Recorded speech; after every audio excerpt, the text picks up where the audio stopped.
먼저 이사야 61장 1절 우리 같이 한 목소리로 함께 읽겠습니다. 주 여호와의 영이 내게 내리셨으니 이는 여호와께서 내게 기름을 부으사 가난한 자에게 아름다운 소식을 전하게 하려 하심이라. 나를 보내사 마음이 상한 자를 고치며 포로된 자에게 자유를, 갇힌 자에게 노임을 선포하며. 사도행전 1장 8절입니다. 오직 성령이 너희에게 임하시면 너희가 권능을 받고 예루살렘과 온 유대와 사마리아와 땅끝까지 이르러 내 증인이 되리라 하시니라. 아멘. 오늘 성령 강림 주일이죠. 다들 성령 받으셨습니까? 우리 옆 사람과 함께 성령 충만합시다 이렇게 한번 인사하겠습니다.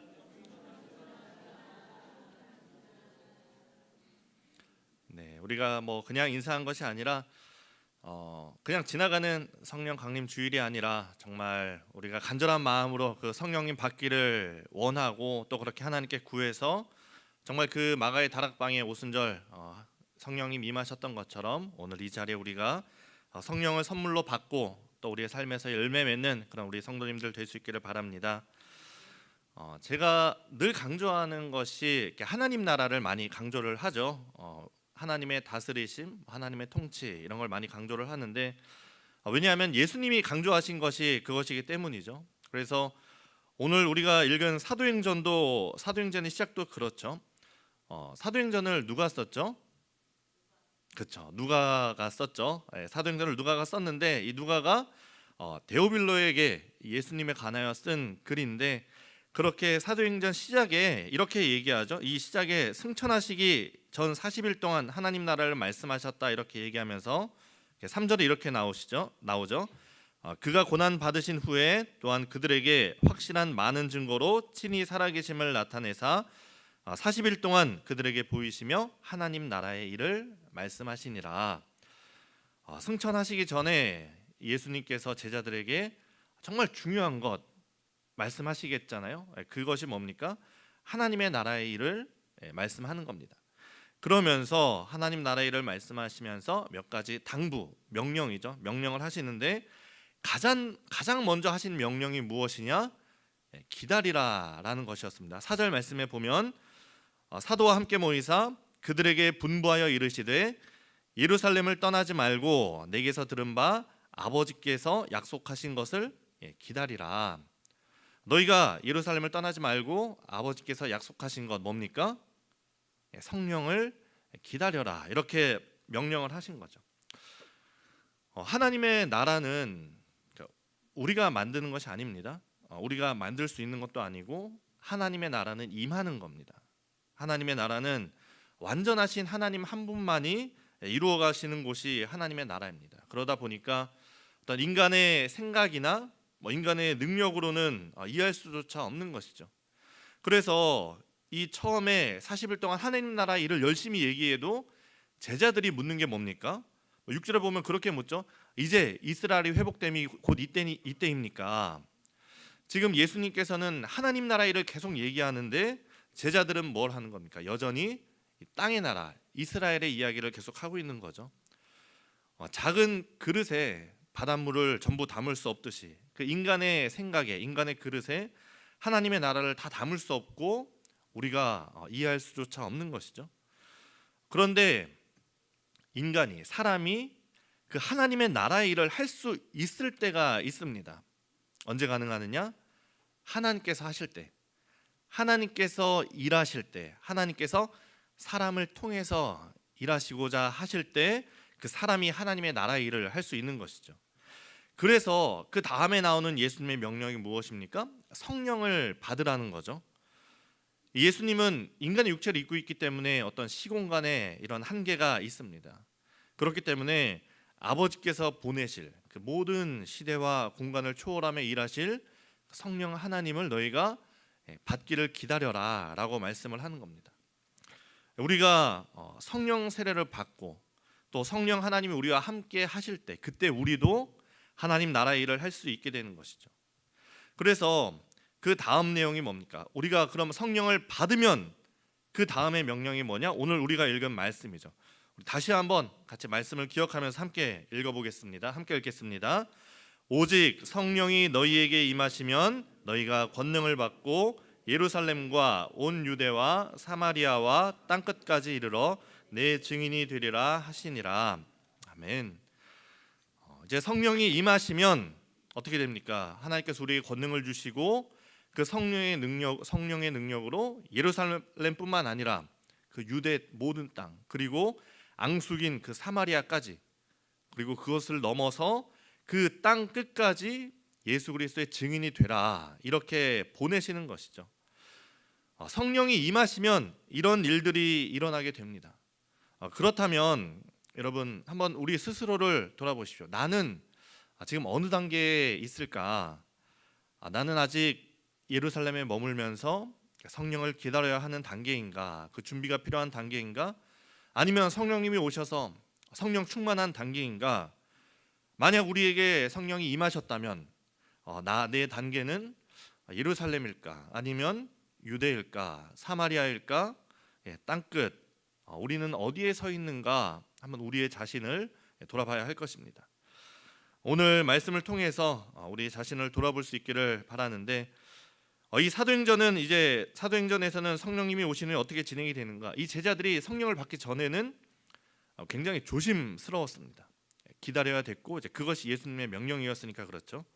그리고 드디어 오순절날, 오늘이죠. 성령 강림 주일입니다. 예수님께서 말씀하신 그 성령이 각 사람에게 오셨습니다. 각 사람에게 불의 혀같이 임하고 놀라운 일들이 일어납니다. 이 성령을 받은 제자들이 가만히 있을 수가 없어서 거리로 뛰쳐나가서 복음을 전합니다. 하면서 어떤 일들이 일어나죠?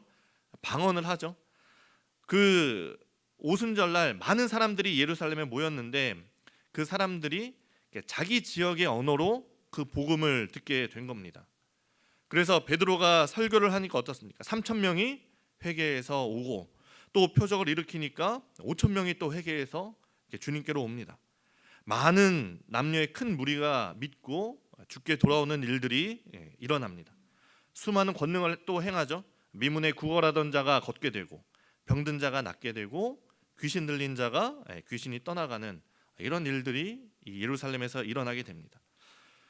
그래서 그곳에 교회가 세워지죠. 그래서 그 세워진 교회를 우리는 초대교회라고 합니다. 참 아름다운 그런 신앙 공동체인데, 이 초대교회라는 이름이 참 많이 있죠. 우리 주변에도 초대교회라는 이름들이 있는데 그만큼 이 초대교회가 모범이 되고 닮아가야 하는 교회이기 때문이죠. 그래서 이 초대교회가 얼마나 아름다운 공동체였는가, 이 사도행전 2장에서 이렇게 얘기합니다. 믿는 사람이 다 함께 있어 모든 물건을 통용하고, 또 재산과 소유를 팔아 각 사람의 필요를 따라 나눠주고, 또 날마다 마음을 같이하여 성전에 모이기를 힘쓰고, 집에서 떡을 떼고, 또 기쁨과 순전한 마음으로 함께 음식을 먹고 하나님을 찬미하고, 또 온 백성에게 칭송을 받으니 주께서 구원받는 사람을 날마다 더하게 하시니라. 이것이 우리가 닮아가야 될 그 초대교회의 아름다운 그런 모습입니다. 그런데 여기서 우리는 다시 예수님의 그 명령을 다시 한번 기억해야 됩니다. 오늘 설교 제목이 뭐죠? 성령이 임하시면. 우리가 오늘 그 사도행전 1장 8절을 다시 한번 같이 한번 읽어보겠습니다. 같이 읽겠습니다. 오직 성령이 너희에게 임하시면 너희가 권능을 받고 예루살렘과 온 유대와 사마리아와 땅끝까지 이르러 내 증인이 되리라 하시니라. 아멘. 성령이 임하시면 우리가 권능을 받고 예루살렘과 온 유대와 사마리아와 땅끝까지 가서 내 증인이 되라, 이렇게 말씀하십니다. 지금 사도행전 2장에서 초대교회의 단계는 어느 단계입니까? 1장에서는 성령을 받았고 그렇게 권능을 받고 나가서 많은 사람들이 주께 돌아오는 그 예루살렘에 있는 예루살렘의 초대교회가 세워진 그 단계인 것이죠. 그리고 나서 이제 그 다음 단계가 어디에 나올까요? 유대와 사마리아로 나아가야 되는데 언제 나아갈까요?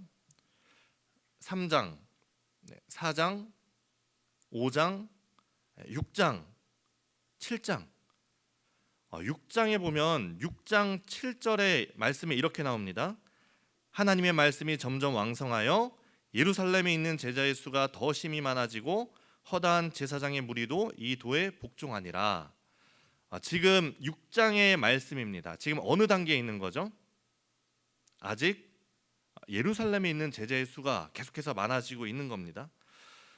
지금 유대와 사마리아와 땅끝이 기다리고 있는데 1장에서 2장에서 교회가 세워지고 3장, 4장, 5장, 6장 아직 예루살렘에 있는 것이죠. 초대교회가 얼마나 아름다운고 은혜로운 것입니까? 수많은 사람들이 성령 충만해서 권능을 받고 가난한 자가 없었고 하나님을 찬미하며 지내는 이곳이 너무 좋아서 떠날 수가 없는 거죠. 마치 그 변화산처럼 이곳이 좋사오니 하며 예루살렘에 계속해서 머물고 있습니다. 그리고 이제 무슨 일이 일어납니까? 6장 8절부터 성령님과 동행하면서 행복할 줄만 알았던 그 초대교회의 박해가 시작됩니다. 스데반이 잡히고 스데반이 순교를 당하면서 8장 이렇게 말씀이 나오죠. 사울은 그가 죽임당함을 마땅히 여기더라. 그날에 예루살렘에 있는 교회에 큰 박해가 있어 사도 외에는 어떻게 됩니까? 다 유대와 사마리아와 모든 땅으로 흩어지니라 이렇게 나옵니다. 그러니까 자발적이 아니라 이 박해를 통해서 이 박해를 피해서 강제적으로 유대와 사마리아와 그리고 모든 땅에 흩어지게 된 것이죠. 참 아름답고 행복했던 그 초대교회 공동체를 떠날 수밖에 없었던 겁니다. 그런데 거기서부터 더 놀라운 일들이 일어납니다. 흩어지고 싶지 않았고 가고 싶지 않고 험난한 곳, 은혜가 없는 곳이라고 생각했던 그곳에 박해로 인해서 흩어진 그곳에 복음의 씨앗이 심겨지고 또 믿는 자들이 가는 곳마다 예루살렘과 똑같은 기적이 일어나고 병든 자가 회복되고 그곳에도 큰 기쁨이 있었던 것이죠. 예루살렘에 있었던 일과 똑같은 일들이 이제는 유대와 사마리아와 모든 땅에 일어나기 시작하는 겁니다. 이 박해가 있고 나서 바로 이제 나오는 내용이 빌립이 사마리아로 가는 그 내용이 나옵니다. 그리고 나서 이 8장 8절에 뭐라고 나오냐면 그 성에 사마리아 성에 그 성에 큰 기쁨이 있더라. 그 예수 그리스도의 복음이 그 땅에 전해지면서 그곳에도 사마리아 땅에도 큰 기쁨이 있는 겁니다. 그리고 또 더 나아가서 9장 31절에 보면 이런 말씀이 있죠. 그리하여 온 유대와 갈릴리와 사마리아 교회가 평안하여 든든히 서가고 주를 경외함과 성령의 위로로 진행하여 수가 더 많아지니라. 이 더 넓어지는 그 지경 속에서 하나님의 나라가 그 모든 곳에 임하는 것을 보게 됩니다. 베드로가 중풍병자를 고치고 도르가를 살리고 이방인 백부장 고넬료의 가정에 복음이 들어가고 그 가정이 다 세례를 받고 더 나아가서 안디옥, 구브로, 이고니온, 루스드라, 데살로니가, 베레아, 아덴, 고린도, 에베소, 마게도니아, 헬라에 복음이 전해지고 그곳에 교회가 세워졌습니다. 더 놀라운 것은 이 중심에 누가 있습니까? 이 스데반의 죽음을 당연히 여기던 이 사울이 회심하고 그 중심에 있다는 것이 더 놀라운 일이죠. 성령이 임하시면, 오늘 설교 제목이 성령이 임하시면입니다. 성령이 임하시면 어떤 일들이 일어납니까? 권능을 받고 그 권능으로 기적을 행합니다. 방언을 하고 기적을 행하는데 이게 중요한 게 아닌 것이죠. 예루살렘 교회도 수많은 기적이 일어나고 수천 명이 회심했지만 더 중요한 건 뭡니까? 예수님의 명령대로 그 기쁨과 기적이 흘러가야 되는 것이죠. 유대와 사마리아와 땅끝까지 흘러가야 되는 것이죠. 내 안에서, 우리 안에서 내가 기뻐하고 끝나는 것이 아니라 유대와 사마리아와 땅끝에도 동일한 기적과 기쁨이 있어야 된다는 겁니다. 열매라는 게 뭡니까? 열매는 씨앗이죠. 이 씨앗은 또 다른 열매를 맺습니다. 열매는 그냥 그 하나로 있는 것으로는 가치가 적습니다. 더 많은 열매를 맺는 것이 그 열매 씨앗의 진정한 가치인 것이죠. 한 알의 밀이 땅에 떨어져 죽지 아니하면 한 알 그대로 있고 죽으면 많은 열매를 맺느니라. 초대교회가 많은 열매를 맺었지만 저는 그 중에 가장 귀한 열매는 바로 이 스데반이구나라는 그런 생각이 듭니다. 이 스데반이라는 열매가 땅에 떨어져서 수많은 열매를 맺는 그 씨앗이 된 것입니다. 그래서 그 결과 이 사도들의 많은 행적을 기록한 이 사도행전의 마지막이 어떻게 끝이 납니까? 사도행전 마지막 절이죠. 마지막 30절 31절에 이렇게 나옵니다. 우리 같이 한번 읽어보겠습니다. 바울이 온 이태를 자기 셋집에 머물면서 자기에게 오는 사람을 다 영접하고 하나님의 나라를 전파하며 주 예수 그리스도에 관한 모든 것을 담대하게 거침없이 가르치더라. 아멘. 이 사도행전 처음에 예수님으로부터 시작된 이 하나님 나라의 이야기가 마지막엔 어떻게 됩니까? 바울을 통해서 계속해서 땅끝까지 이어져 가고 있는 것을 우리가 볼 수 있습니다. 사도행전은 28장에서 끝이 났지만 하나님 나라의 복음과 그 복음은 어떻습니까? 성령님과 함께 그 사마리아와 그 안디옥과 고린도와 에베소, 헬라에 이어서 어떻게 됩니까? 영국, 독일, 중국, 호주, 칠레, 일본, 미국, 루마니아, 네덜란드, 이탈리아, 러시아, 헝가리, 브라질, 슬로바키아, 나이지리아, 그 수많은 나라들을 넘어서 이제는 우리에게 이 대한민국에까지 이어져 우리가 복음을 듣고 예수 그리스도의 이름을 믿게 되는 것이죠. 그러니 이제 우리도 어떻게 해야 됩니까? 이 복음을 들고 나아가야 합니다. 많은 교회들이 착각하는 것이 이 복음이 자기의 것인 양 그렇게 자꾸 안으로 들어가는 것을 제가 몇 번이나 경고를 드렸습니다. 이 복음을 들고 있으면 마치 내가 뭔가 남들과는 다른 어떤 우월감을 가진 것처럼 착각을 하고 그것이 너무 좋아서 이렇게 나만 갖고 싶고 남에게 줄 수 없는 무언가처럼 그렇게 착각할 때가 있습니다. 그러다 보면 우리는 나만을 찾게 되는 것이죠. 우리 교회가, 우리 상일교회가 최고의 교회고 우리 목장이 최고의 목장이고 우리 부서가 최고의 부서고 이렇게 착각을 합니다. 하지만 하나님의 나라는 그런 것이 아닙니다. 혹시나 우리가 그런 생각이 든다면 우리는 다시 한번 이 초대교회를 생각해 봐야 됩니다. 정말 훌륭한 교회, 본이 되는 교회였습니다. 서로를 돌아보고 서로 사랑하고 돕고 나누고 늘 하나님을 예배했던 교회였지만 우리가 본받아야 할 교회였지만 그럼에도 한계가 있었던 교회인 것이죠. 성령이 임하시면 어떻게 됩니까? 우리가 읽은 그 구약의 말씀을 우리가 다시 한번 같이 읽어보겠습니다. 이사야 61장 1절을 우리 같이 다시 한번 읽어보겠습니다. 주 여호와의 영이 내게 내리셨으니 이는 여호와께서 내게 기름을 부으사 가난한 자에게 아름다운 소식을 전하게 하려 하심이라. 나를 보내사 마음이 상한 자를 고치며 포로된 자에게 자유를, 갇힌 자에게 노임을 선포하며. 주 여호와의 영이, 성령이 내게 내리셨으니, 성령이 임하시면 무슨 일이 일어납니까? 가난한 자에게 아름다운 소식, 복음을 전하게 되는데, 그리고 나서 뭐라고 적혀 있습니까? 나를 보내사. 성령이 임하시면 보내십니다. 하나님께서 예수 그리스도의 증인으로 보내시기 위해서 성령을 주시고 권능을 주시는 것이죠. 다시 한번 우리 교회와 우리의 삶을 돌아봐야 할 때라고 생각을 합니다. 우리 교회는 또 나는 지금 어느 단계에 있는가? 성령을 받기 위한 준비 단계인가? 아니면 성령을 받았는가? 성령을 받았으면 그럼 우리는 우리 상일교회, 또 이 상일동, 대한민국, 저 일본과 중국을 넘어서 땅끝까지 가기 위해서 나는, 우리 교회는 지금 어느 단계에 있는가 우리가 돌아봐야 할 것입니다. 성령님 없이 나가는 것은 위험합니다. 하나님의 나라의 일은 하나님께서 하시는 것이기 때문에 반드시 성령님이 함께 하셔야 됩니다. 그렇게 우리는 먼저 기다리고 성령을 받아야 합니다. 그렇기 때문에 여러분 반드시 성령을 받으시기를 바랍니다. 하지만 그와 동시에 성령님이 함께 하는데, 성령님이 우리를 보내시는데 나가지 않는 건 역시 좋지 않은 모습입니다. 제가 전에 교회 있을 때 한 권사님이 그런 말씀을 하셨습니다. 교회 오면 참 은혜가 넘치고 좋은데 나가면 그 은혜가 어디 갔는지 모르겠다, 이런 말씀을 하시더라고요. 그래서 제가 농담처럼 그렇게 말씀드렸습니다. 은혜를 받고 나가실 때 두고 가신 것 같다. 교회에 놓고 가지 마시고 들고 가세요, 이렇게 말씀을 드렸습니다.